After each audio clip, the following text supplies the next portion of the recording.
यदि आपकी यही इच्छा है कि मैं यहाँ से प्रस्थान करूं, तो मैं चला जाता हूँ यहाँ से।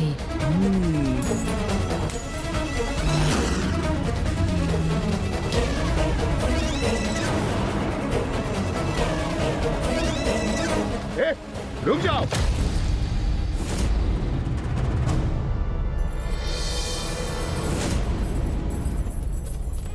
उन मुद्राओं को यहीं पे छोड़ दो, अन्यथा इसका अत्यंत भीषण परिणाम तुम्हें भुगतना होगा। और सुनो, अपना मुख मुझे कभी मत दिखाना। अब चले जाओ यहां से।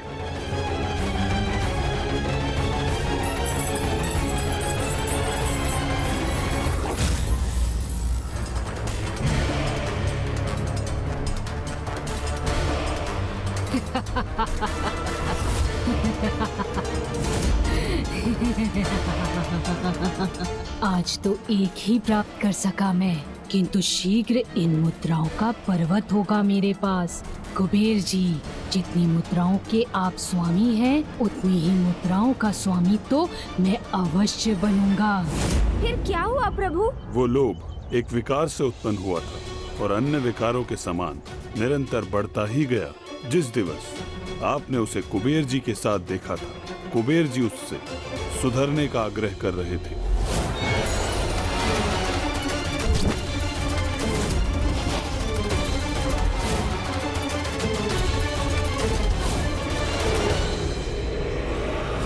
किंतु फिर वो कौन था प्रभु?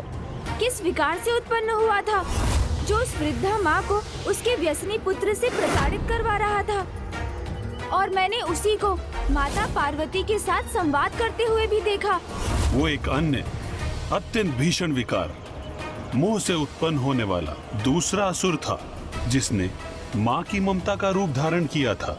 ये वो मोह ही था जो आपके प्रति माता पार्वती की ममता बनकर आपके समक्ष प्रकट हुआ था। ये सत्य है गणेश जी, आपको जन्म देने के उपरांत माता पार्वती का आपके अपनी संतान के प्रति मोह ने उस ममता को उत्पन्न किया जिस पर स्वयं उनका ही कोई नियंत्रण नहीं था। ऐसी ममता जो उचित और अनुचित का भी भेद भुला देती है। और जब माता पार्वती को ज्ञात हुआ कि आपका शीश आपके धड़ से विलग करने वाले और कोई नहीं स्वयं प्रभु महादेव हैं, तो एक अन्य विकार क्रोध ने उनको अपने वश में किया। और फिर ये दोनों विकार अपने चरम पर पहुंच गए, जिस कारण माता पार्वती ने महादेव को ही दोषी ठहरा दिया।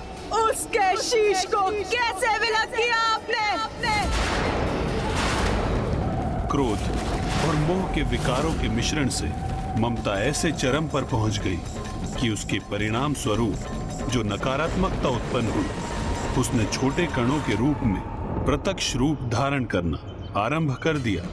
और फिर जब माता का क्रोध भी अपनी चरम पर पहुंचा, तो उसी क्षण ममतासुर ने अपना आकार लेना आरंभ कर दिया था। आज कोई शेष नहीं रहेगा, सबका संहार करूंगी मैं। पार्वती, वो तुम्हारा ही नहीं, मेरा भी पुत्र था। हाँ, ये सत्य है पार्वती कि मेरे हाथ बहुत बड़ा अनर्थ हो गया है, किंतु मैं करता भी क्या? उसने विवश कर दिया था मुझे। हे देवादिदेव, मुझे मेरा पुत्र लौटा दीजिए, अन्यथा मेरे क्रोध का परिणाम सहने के लिए तैयार हो जाइए। और तब जब माँ की ममता से उत्पन्न उनका वो क्रोध और बढ़ा, तो नकारात्मकता के उन बीज रूपी कणों को जीवन प्राप्त हुआ।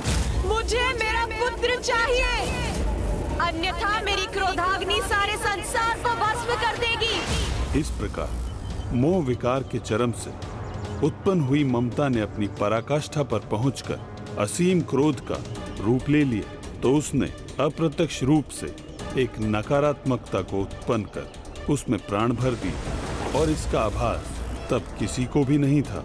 और फिर उस घृणित वातावरण में जिसने अपना आकार लेकर पनपना आरंभ किया, वो ममता के नकारात्मक स्वरूप के अतिरिक्त और कुछ नहीं था। और फिर अनेकों वर्षों के उपरांत वही जीव ममतासुर के रूप में प्रकट हुआ, और फिर अपने जन्म के उपरांत ममतासुर ने ममता के चरम के उस नकारात्मक भाव का विस्तार करना आरंभ किया, जिसके कारण माता पिता अपनी संतानों को उचित संस्कार सिखाने के स्थान पर उन्हें अपनी ममता से पथभ्रष्ट ही करने लगे, उन्हें विकारग्रस्त होने की अनुमति देने लगे। ये लो पुत्र, ये खा लो। नहीं नहीं खाना मुझे। पुत्र,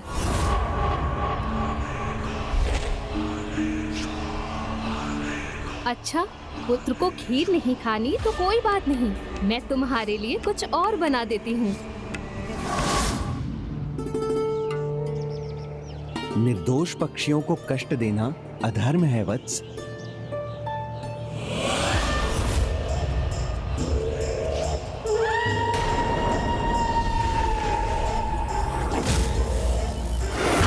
मेरे पुत्र को इस प्रकार उलाहना नहीं दे सकते आप गुरुदेव।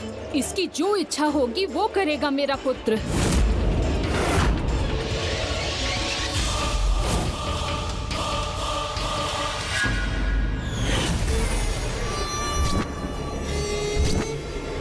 हाँ प्रभु, मैंने भी इसकी उपस्थिति में एक पुत्र के हाथों माँ को प्रताड़ित होते देखा था। हाँ, ये ममतासुर का ही प्रभाव है, जिससे एक माँ अपनी संतान की हर भूल और अपराध को क्षमा कर उसे उचित मार्ग दिखाने से चूक जाती है। इसलिए जब माँ पार्वती को उसके अस्तित्व का ज्ञान हुआ तो उन्होंने उससे भेंट की, जिससे वो ममतासुर को समझा सके और उसे यह अधर्म करने से रोके।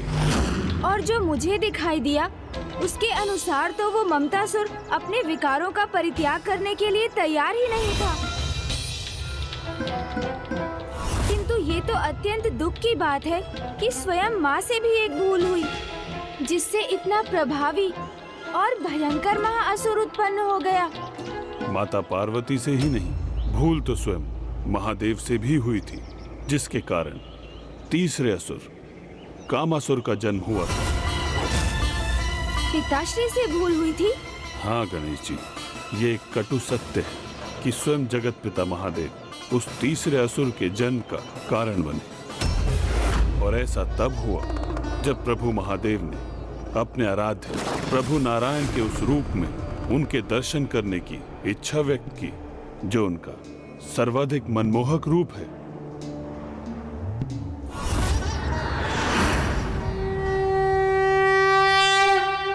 हे नारायण, आपकी मधुर मुस्कान से युक्त आपके प्रभु दर्शन पाकर समस्त संसार को ही नहीं अपितु मेरे हृदय को भी अपार सुख की अनुभूति होती है। और जब इस रूप में आपके दर्शन पाकर मेरा मन इतना हर्षित है प्रभु, तो आपके मोहिनी रूप की मधुर मुस्कुराहट के प्रभाव से तो असीमित दिव्यानंद का अनुभव अवश्य होगा। कदाचित एक दिवस ऐसा अवश्य आएगा जब मुझे भी आपके इस रूप के पूर्ण दर्शन पाने का अवसर प्राप्त होगा। कदाचित एक दिवस ऐसा अवश्य आएगा, कदाचित एक दिवस ऐसा जब मुझे भी आपके इस रूप के पूर्ण दर्शन पाने के इस रूप के पूर्ण अवसर प्राप्त होगा।